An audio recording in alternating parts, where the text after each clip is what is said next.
This channel does not promote any violent, harmful, or illegal activities. All content provided by this channel is meant for an educational purpose only. Chakulia থেকে বেলডাঙ্গা আইন শৃঙ্খলা নিয়ে প্রশ্ন তুলে প্রশাসনকে নিশানা করলেন এবার শুভেন্দু অধিকারী। সোশ্যাল মিডিয়ায় শুভেন্দু অধিকারী পোস্ট করেছেন। তিনি লিখছেন, বেলডাঙ্গায় ট্রেন অবরোধ পরিস্থিতি পুরোটাই গুন্ডারা নিয়ন্ত্রণ করছে, এই অভিযোগ রয়েছে। আরও কিছু লিখেছেন তিনি, আর লিখছেন, পর্যাপ্ত বাহিনী মোতায়েন করে পরিস্থিতি নিয়ন্ত্রণ করা হোক। রাজ্য পুলিশের ডিজির কাছেই দাবি করেছেন বিরোধী দলনেতা প্রদীপ্ত। আমাদের প্রতিনিধির সঙ্গে আছেন প্রদীপ্ত।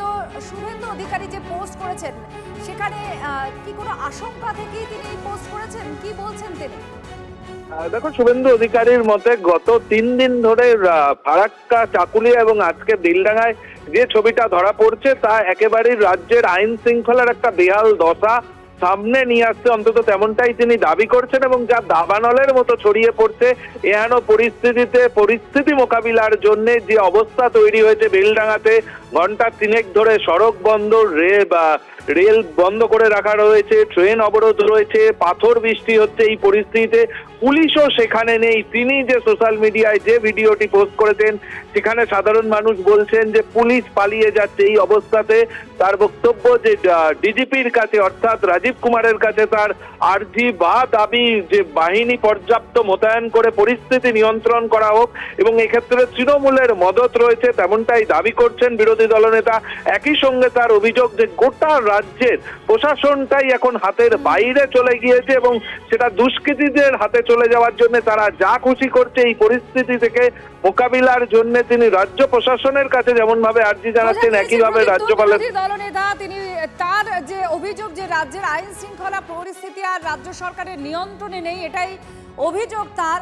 যেমন তিনি চাকুলিয়া বিডিও অফিসে ভাঙচুর তাণ্ডব চালানোর ঘটনা প্রসঙ্গ টানছেন, এদিকে বেলডাঙ্গা যে পরিস্থিতি, উদ্ভূত পরিস্থিতি এখন রয়েছে সেটা নিয়েও একই রকমভাবে একই সূত্রে তিনি বেঁধেছেন যে রাজ্যের আইন শৃঙ্খলা আর প্রশাসনের হাতে নেই, বাইরে চলে গেছে, নিয়ন্ত্রণের বাইরে চলে গেছে বলে অভিযোগ করছেন শুভেন্দু অধিকারী। সোশ্যাল মিডিয়ায় যে পোস্ট শুভেন্দু অধিকারীর, সেই পোস্ট, এবং তিনি বলছেন রাজ্যের ডিজিকে যে তিনি আরও ফোর্স পাঠান, পরিস্থিতি নিয়ন্ত্রণে আনা হোক, এই আবেদন করেছেন। জয়প্রকাশ মজুমদার তৃণমূল কংগ্রেস নেতা এই মুহূর্তে আমাদের সঙ্গে রয়েছেন। জয়প্রকাশ বাবু, একদিকে চাকুলিয়ার কথা, অন্যদিকে এই মুহূর্তে বেলডাঙ্গায় যে প্রতিবাদ চলছে, যান চলাচল বন্ধ, ট্রেন চলছে না অবরোধের জেরে, এই সমস্ত পরিস্থিতিকে শুভেন্দু অধিকারী বলছেন রাজ্যের আইন শৃঙ্খলা পরিস্থিতি একদম হাতের বাইরে চলে গিয়েছে সরকারের, এই অভিযোগ তার। কি বলবেন?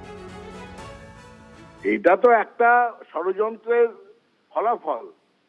ইলেকশন কমিশনকে দিয়ে বিজেপি পশ্চিমবঙ্গে যে আতঙ্কের পরিবেশ করেছে, ভোটার লিস্ট পরিবর্তন হবে, সংশোধন হবে, সেইটা নিয়ে আপামর জনতার মধ্যে আতঙ্ক, নাম বাদ দিয়ে দেওয়া হবে, ডিটেনশন ক্যাম্পে পাঠানো হবে, বাংলাদেশে পাঠিয়ে দেওয়া হবে, এসব কে বলেছিল?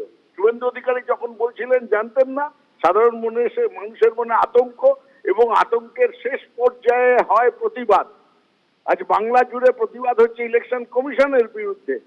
কেন মানুষকে এত হেনস্থা হতে হবে, তাদের লাইনে দাঁড়াতে হবে? তার উত্তর শুভেন্দু অধিকারী দিতে পারবেন? তিনি তো ইলেকশন কমিশনকে যখন মমতা বন্দ্যোপাধ্যায় চিঠি লেখেন, ইলেকশন কমিশন উত্তর দেয় না, উত্তর দেন শুভেন্দু অধিকারী। আজকে উত্তর দিন না যে সারা বাংলার মানুষ কেন ইলেকশন কমিশন তথা বিজেপির ওপর এত ক্ষুব্ধ হয়ে আছে, চারিদিকে প্রতিবাদের ঝড় উঠছে।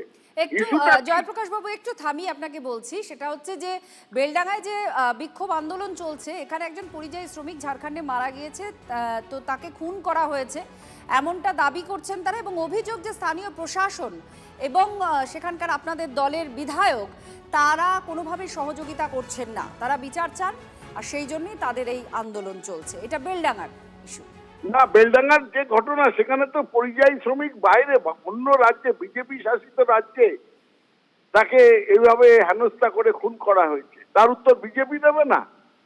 সেটা মারা গেছে ওখানে, মানুষের ক্ষোভ, তার মৃত্যু নিয়ে, আর আপনি বলছেন এখানটাতে তৃণমূলকে তার উত্তর দিতে হবে পশ্চিমবঙ্গের ভেতরে? ওখান থেকে জয়প্রকাশ বাবু আপনাদের চ্যানেল শুনে নিন, আপনাদের চ্যানেলেরও একটা নিরপেক্ষতা প্রয়োজন। নিরপেক্ষ বলেই আমরা সাধারণ মানুষের কথাই শুনিয়েছি, যারা সাধারণ মানুষের কথাই হচ্ছে, তারা তো সামনে বলবে যে বিধায়কের কথা, কিন্তু যে ঘটনা হয়েছে তার নিন্দা করুন। বাবু যারা আন্দোলনকারী মা স্ত্রী প্রত্যেকের কথা আমরা শুনিয়েছি, তারাই তো কথা বলবে, আমরা কেন কথা বলবো? তারাই কথা বলবে, আর কিন্তু আপনারা বক্তব্য বলুন তারা বলছে যে তারা সেখানকার জনপ্রতিনিধি চুজ করেছেন, অথচ তারা এখন নেই, এই জায়গাটা তাদের অভিযোগ। শুনুন, বাংলা ভাষা বলাতে তাদের হত্যা করা হচ্ছে, আর আপনাদের বাংলা চ্যানেল অন্তত এইটুকুনি বলুন যে বাংলা ভাষা বলাতে বাইরে হত্যা করা হচ্ছে, সেটা নির্মম অপরাধ। অন্তত এইটুকুনি বলুন। TV9 বাংলাকে আমি অনুরোধ করছি। আমরা সব সময় এই কথাই বলি, আমরা বাংলায় জন্মেছি, বাংলার মানুষ জয়প্রকাশ বাবু, বাংলায় কথা বলি, আমাদের সবকিছু এই বাংলা জুড়ে। বাংলা ভাষাকে বাঁচানোর চেষ্টা করুন, কারণ আপনাদের চ্যানেল বাংলা ভাষা।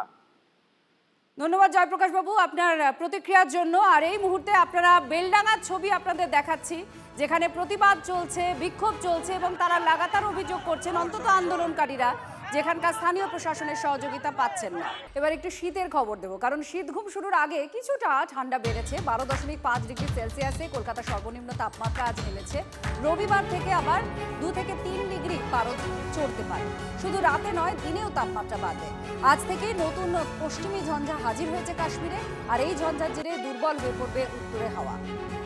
তবে এখনই বিদায় বেলার ইনিংস খেলছে না শীত, তবে শীত আরও কিছুদিন থাকবে এমনটাই বলা হচ্ছে। পূর্বাভাস যা রয়েছে, এই পশ্চিমী ঝঞ্ঝা কেটে গেলে আবার হালকা শীত মেজাজে ফিরবে।